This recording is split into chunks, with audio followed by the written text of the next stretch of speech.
Hello friends, नमस्कार। आपका स्वागत है ज्ञानदीप कोचिंग क्लासेस में। दोस्तों, आज हम सूरदास के पद शीर्षक का दूसरा पार्ट कर रहे हैं। हम एक पार्ट में अगले पार्ट में हमने 3 पद्यांश कराया था। इस पार्ट में भी हम 3 ही पद्यांश कराएंगे। तो आज हम देखते हैं। तो इसका हमारा संकेत है, मैं अब सब जान में देहूँ। संकेत ऐसे आप डाल लीजिएगा। इसके बाद इसका संदर्भ लिख लीजिएगा। प्रस्तुत पद्यांश हमारी पाठ्यपुस्तक हिंदी के काव्य खंड में संकलित एवं कृष्णाश्रयी कवि, मतलब ये सूरदास जी कृष्णाश्रयी कृष्ण के भक्त हैं, इसलिए कृष्णाश्रयी कवि सूरदास जी द्वारा रचित पद नामक शीर्षक से अवतरित है। अब इसकी हम व्याख्या पर चलते हैं। आपकी किताब से मिला लीजिए। चौथा नंबर पद्यांश है। देखिए, व्याख्या में है, अपनी माता से जिद करते हुए श्री कृष्ण कहते हैं कि माता, मैं अपनी सभी गायों को चराने जाऊंगा। सुबह होते ही मैं बलदाऊ भैया के साथ गायों को चराने जाऊंगा और तुम्हारा कहा नहीं मानूंगा। ग्वाल बाल और गायों के संग कोई भी डर नहीं लगता है। नंद बाबा की कसम, आज मैं सारी रात जागूंगा। जितने भी ग्वाल हैं सब गाय चराते हैं, मैं घर क्यों बैठा रहूं। इसके बाद क्वेश्चन मार्क है, क्योंकि ये अपने माँ से सवाल कर रहे हैं। अंत में यशोदा माता मैया कहती हैं कि हे श्याम, तुम सो जाओ, कल सुबह मैं तुम्हें जाने दूंगी। अब आइए हम 5वें नंबर पद्यांश पर चलते हैं।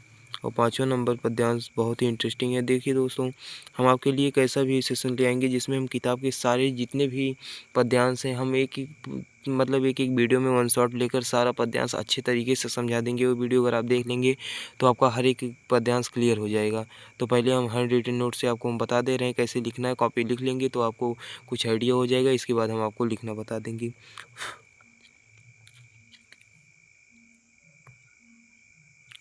तो इसके बाद है पद्यांश, देख लीजिए। संकेत डालिएगा, मैया हो न। उसके बाद ऐसे डैश डैश मन बहराई। इसका संदर्भ में जो रहेगा, आप संदर्भ में लिख दे रहा हूँ, यहाँ पर पूर्ववत लिख दे रहा हूँ।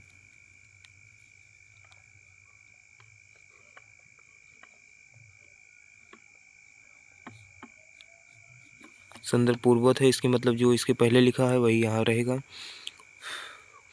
अब उसके बाद हम इसकी व्याख्या भी देख लेते हैं।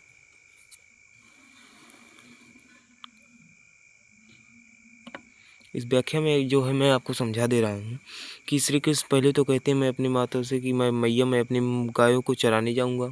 तो वहाँ पर अगले पद्यांश में भी जो उसके पहले मैंने कराया, तो आपने वहाँ देखा कि श्री कृष्ण अपनी माता से गाय चराने के लिए जिद कर रहे हैं। और यहाँ पर जो है, यहाँ पर जब वो गाय चराने के लिए जाते हैं तो वहाँ उनकी जो ग्वाल बालाएँ थी, वहाँ पर जो ग्वाल गोपियाँ रहती थी, वो उनको दौड़ा दौड़ा कर गायों को दौड़ा कर हकवाया करती थी। जब हकवाया करती थी, श्री कृष्ण के पैरों में दर्द होने लगता था, क्योंकि वो कभी ऐसा दौड़े थे नहीं। तो वही इसमें कहते हैं कि मैया, मैं अब गाय चराने नहीं जाऊंगा। श्री कृष्ण अपनी माता से कहते हैं, व्याख्या हम देख रहे हैं, देखिएगा। श्री कृष्ण अपनी माता से कहते हैं कि मैया, मैं अपनी गायों को चराने नहीं जाऊंगा। सभी ग्वाल मुझे ही दौड़ाते हैं, जिससे मेरे पैरों में दर्द हो रहा है। यदि मेरी बातों का विश्वास ना हो तो बलदाऊ भैया से अपनी सौगंध दिलाकर पूछ लो। अब आते हैं नेक्स्ट पेज पर चलते हैं दोस्तों। नेक्स्ट पेज पर चलते हैं, उसके बाद आगे देखते हैं। बहुत इंटरेस्टिंग ये वाला टॉपिक है।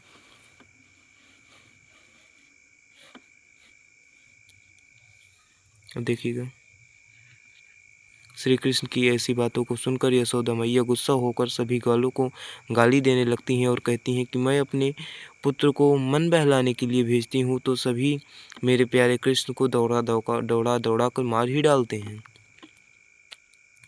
अब ये हम नेक्स्ट पद्यांश पर चलते हैं।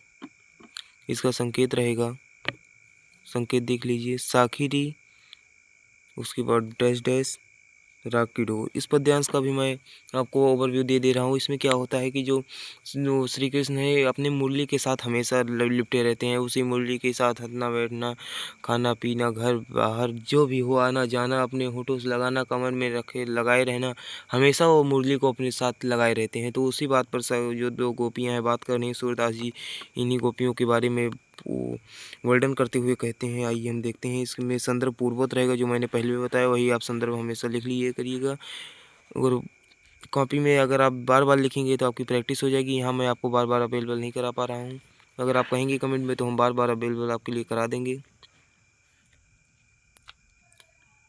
देखिए व्याख्या में क्या है।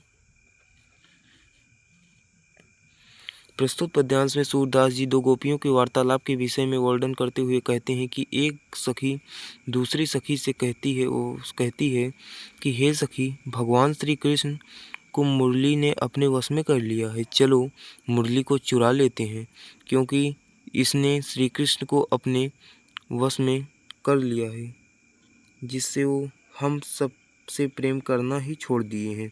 हर एक पल रात दिन घर भीतर श्री कृष्ण उसी मुरली के साथ लिए रहते हैं, कभी भी वो उससे अपने से अलग नहीं रखते हैं। कभी उसे वे हाथों में लिए रहते हैं, कभी होठों पर लगाए रहते हैं, तो कभी उसकी कमर में खोसे रहते हैं, उसको कमर में खोसे रहते हैं। ना जाने उस मुरली ने उनके ऊपर कौन सा मोहिनी मंत्र छोड़ दिया है और उनके अंग अंग को मोहित कर लिया है।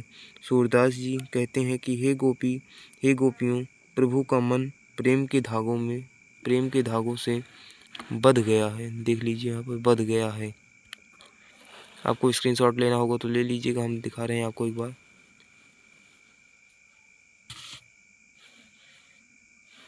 तो देखिए दोस्तों, यहाँ तक था। अगला पार्ट जब हम ले आएंगे तो उसमें आपके लिए हम इसके आगे से कहाँ तक हमने 6 नंबर तक करा दिया है। अगले नंबर जब ले आएंगे तो 7 नंबर से हम कराएंगे, जहाँ तक भी होगा वहाँ तक हम करा देंगे। और दोस्तों देखिए, ये सब करने में बहुत मेहनत लगती है। अगर आपको वीडियो हल्का भी पसंद आया होगा तो वीडियो को लाइक कीजिएगा, चैनल को सब्सक्राइब कीजिएगा और अपने दोस्तों को प्यार ज़रूर शेयर करिएगा। ऐसे ही वीडियो हमारे चैनल पर आपको मिलते रहेंगे। आप इससे पढ़कर अपने एग्जाम में बहुत अच्छा नंबर स्कोर कर सकते हैं। Thank you.